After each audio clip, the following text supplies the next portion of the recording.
तो सभी छात्र छात्राओं को मेरा प्यार भरा नमस्कार। कैसे हैं आप सभी? एक बार फिर से स्वागत आपका हमारे यूट्यूब चैनल पे। और जैसा कि आप सभी को पता है, 2 दिन पिछले जो है यूनिवर्सिटी के मेन कैंपस के लिए 21 और आज और कल जो है 2 दिन के लिए यहाँ पे पोर्टल जो है यूनिवर्सिटी ने जो है ओपन किया है। साथ ही यूनिवर्सिटी से जो एफिलेटेड कॉलेज हैं उसमें 21 से 25 तारीख तक के लिए यहाँ पे पोर्टल जो है ओपन किया हुआ है, क्योंकि कुछ सीटें अभी वैकेंट चल रही है कुछ कोर्सेज में। ठीक है, यूजी और पीजी लेवल दोनों में। तो आप लोगों के पास में एक आखिरी मौका है। हम बात कर रहे हैं हेमंती नंदन बहुगुणा गढ़वाल यूनिवर्सिटी और उससे एफिलेटेड कॉलेजों में न्यू एडमिशन्स लेने के लिए एक आखिरी मौके की। तो आप पोर्टल में आएंगे, सीधे आपको पोर्टल में कैसे फॉर्म फिल करना है प्रोसेस यहाँ पे बता रहा हूँ। न्यू रजिस्ट्रेशन पे जाएंगे। न्यू रजिस्ट्रेशन पे जाने के बाद यहाँ पे आपको अपना नाम डालना है, डेट ऑफ बर्थ डालना है, अपनी ईमेल एड्रेस डालना है, पासवर्ड बनाना है, मोबाइल नंबर डालना है और उसको रजिस्टर कर देना। अगर बाई चांस आपने पहले रजिस्ट्रेशन किया हुआ है तो आप एक काम कर लेना, उससे आप लॉगिन कर लेंगे। जो आपने पहले रजिस्ट्रेशन किया हुआ था, ठीक है, उससे आप क्या कर लेंगे, लॉगिन कर लेंगे। तो देखो, जैसे कि मैंने यहाँ पे आपके सामने सीधे लॉगिन किया है, क्योंकि मैंने यहाँ पे ऑलरेडी जो है यहाँ पे क्या किया हुआ था, अप्लाई किया हुआ था। तो यहाँ पे मुझे न्यू रजिस्ट्रेशन पे जाने की ज़रूरत नहीं पड़ी, क्योंकि मैंने ऑलरेडी यहाँ पे एक बार रजिस्ट्रेशन फॉर्म ऑलरेडी यहाँ पे भरा हुआ है। तो आप ऐसा ही, अगर आपने पहले रजिस्ट्रेशन किया है तो आप उसी ईमेल आईडी और पासवर्ड डाल के यहाँ पे लॉगिन कर लेंगे। ठीक है, दोबारा से नया ईमेल और वगैरह ये लागू आपको दोबारा से करने की ज़रूरत नहीं है, क्योंकि एक बार आपका जो पर्सनल डिटेल्स वगैरह है या एकेडमिक डिटेल्स है वो ऑलरेडी समर्थ पोर्टल पे सेव है, तो आपको दोबारा से ज़रूरत करने की वो ज़रूरत नहीं है। इसमें देखो 3 स्टेप्स होते हैं, programmes, profiles, programmes and payment.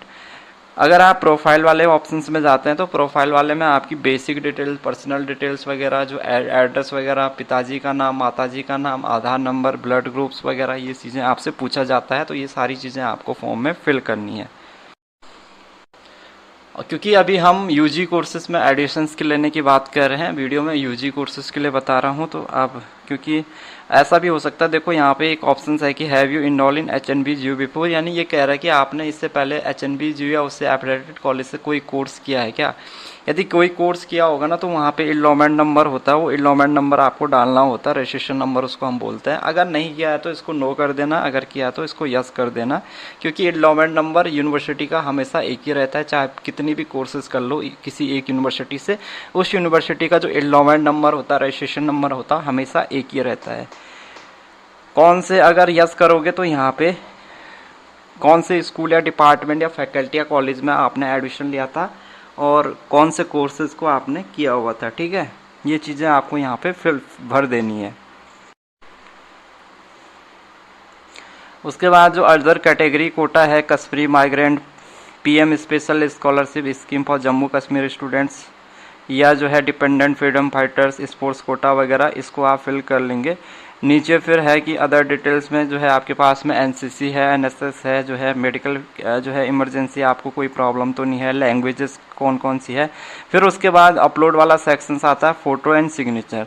तो देखो, फोटो का जो साइज होता है 10 KB से 500 KB के बीच में रखना है, सिग्नेचर का भी 10 KB से 500 KB के बीच में रखना है। और जो डॉक्यूमेंट्स जैसे मार्कशीट, सर्टिफिकेट वगैरह अपलोड करोगे तो उसका साइज भी 10 से 500 KB के बीच में रखना है। लेकिन वहाँ पे एक ऑप्शन ये है कि आप उन जो फोटो और सिग्नेचर आपको JPG और JPEG फॉर्मेट में अपलोड करना है, जबकि आप अदर डॉक्यूमेंट्स PDF में भी अपलोड कर सकते हैं। तो जैसे ही आप प्रोफाइल डिटेल्स फिल कर लोगे, ठीक है, तो प्रोफाइल डिटेल्स अगर आप फिल कर दोगे तो लगभग 3 स्टेप्स है। प्रोफाइल डिटेल्स है और फिर आपका जो है प्रोग्राम सिलेक्शन और पेमेंट, तो 3 स्टेप्स आपको। तो पहला स्टेप्स प्रोफाइल डिटेल्स आप फिल कर लोगे, फिर आपका आता है कोर्सेज चूज करने का। तो यहाँ पे हमारे पास कोर्सेज कौन कौन से आ रहे हैं, देखो, बैचलर प्रोग्राम आ रहा है, सर्टिफिकेट प्रोग्राम आ रहा है, डिप्लोमा प्रोग्राम आ रहा है, इंटीग्रेटेड प्रोग्राम आ रहा है, मास्टर्स और पोस्ट ग्रेजुएट प्रोग्राम्स आ रहा है। ठीक है, तो यहाँ पे अकॉर्डिंग जिसके हिसाब से अगर आपने कोई कोर्स जो है बैचलर का चूज किया तो बैचलर का आपको यहाँ पे नाम आएगा। तो मैंने बैचलर कोर्स यहाँ पे चूज कर दिया है। अब बैचलर कोर्स में चूज करने के बाद यहाँ पे कौन कौन से कोर्सेज आ रहे हैं, एक चीज यहाँ पे ये ध्यान देना है कि भाई जो सरकारी कॉलेज है ना, जो HNB से एफिलिएटेड जितने भी सरकारी कॉलेज हैं उनमें कौन कौन से कोर्सेज हैं और कौन कौन से कोर्सेज नहीं है, ये आपको ध्यान देना है। कहीं आप सरकारी कॉलेज लेने के चक्कर में जो है किसी ऐसे कोर्सेज को आपने यहाँ पे सेलेक्ट कर लिया जो कि सरकारी गवर्नमेंट कॉलेज में नहीं है, और फिर आप वो प्राइवेट कॉलेज में, क्योंकि ये जो पोर्टल्स है वो प्राइवेट कॉलेज और गवर्नमेंट कॉलेज दोनों के लिए एक ही है। तो यहाँ पे सभी कोर्सेज आएंगे, प्राइवेट कॉलेज के कोर्सेज भी यहाँ पे आएंगे और गवर्नमेंट कॉलेज के कोर्सेज भी यहाँ पे आएंगे। तो मैं थोड़ा बहुत आपकी नॉलेज के लिए यहाँ पे बता देता हूँ, ठीक है। देखो, BA honours journalism mass communication ये गवर्नमेंट में फिलहाल किसी भी कॉलेज में नहीं है एचएनबी से एफिलिएटेड, ठीक है। बीएससी ऑनर्स एग्रीकल्चर किसी भी गवर्नमेंट कॉलेज में ये कोर्स नहीं है।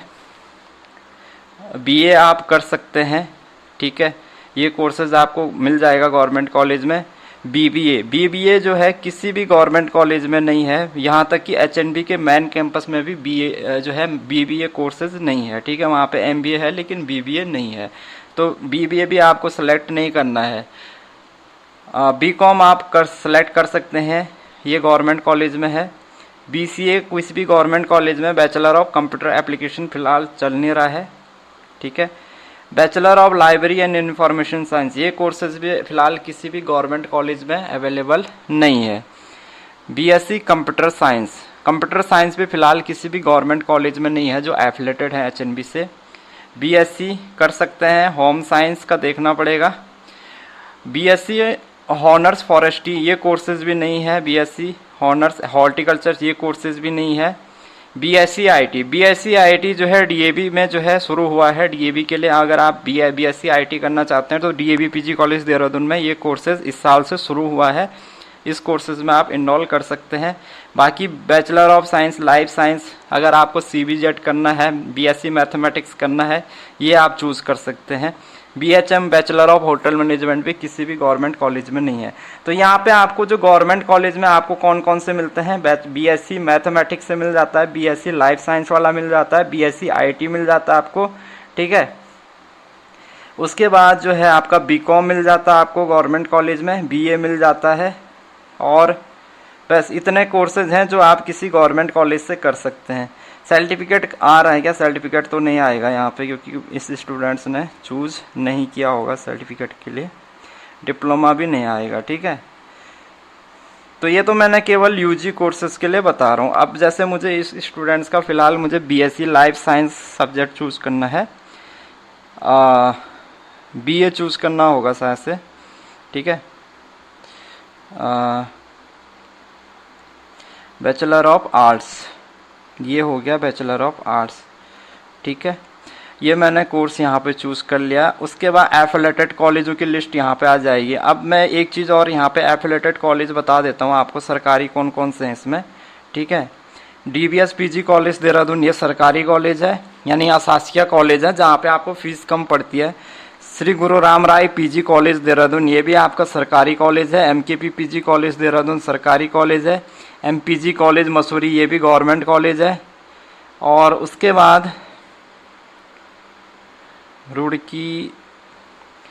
रुड़की वगैरह का तो मेरे को इतना वो नहीं है, देखना पड़ेगा रुड़की वगैरह में कोई है या नहीं है। उसके बाद राठ महाविद्यालय पौड़ी गढ़वाल ये भी गवर्नमेंट कॉलेज हो गया, ठीक है।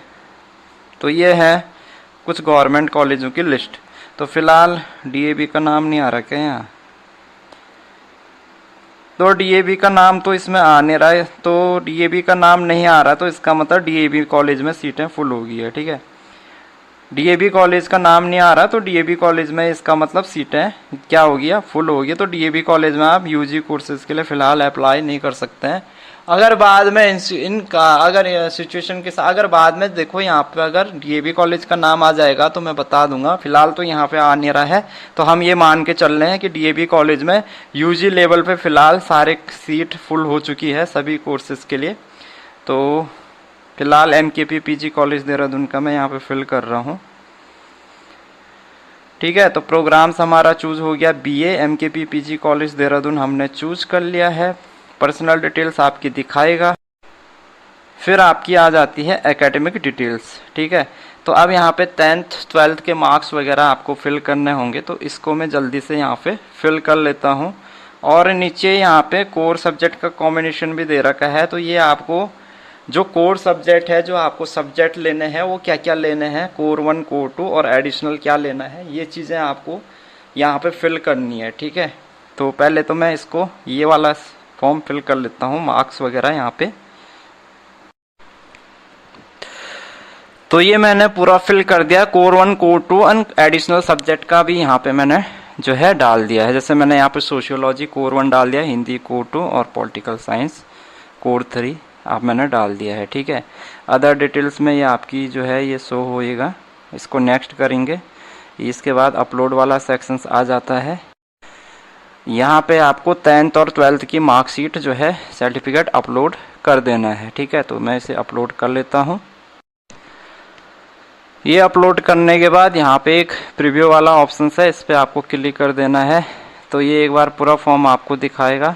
ठीक है, और नीचे आपका सबमिट वाला ऑप्शन आ रहा है, ये हो गया। फिर इसके बाद पेमेंट आपको करनी है। तो ये ध्यान देना है कि इसको सबमिट करने से पहले आपका पूरा फॉर्म प्रॉपर तरीके से फिल होना चाहिए, सभी चीज़ें एकदम करेक्ट फिल होनी चाहिए, तभी आप इसको सबमिट करेंगे। तो इस तरीके से जो है आपको कोर्सेज के लिए, न्यू एडमिशन्स के लिए आप जो है किसी भी एफिलिएटेड कॉलेज में या मेन कैंपस में अप्लाई कर सकते हैं।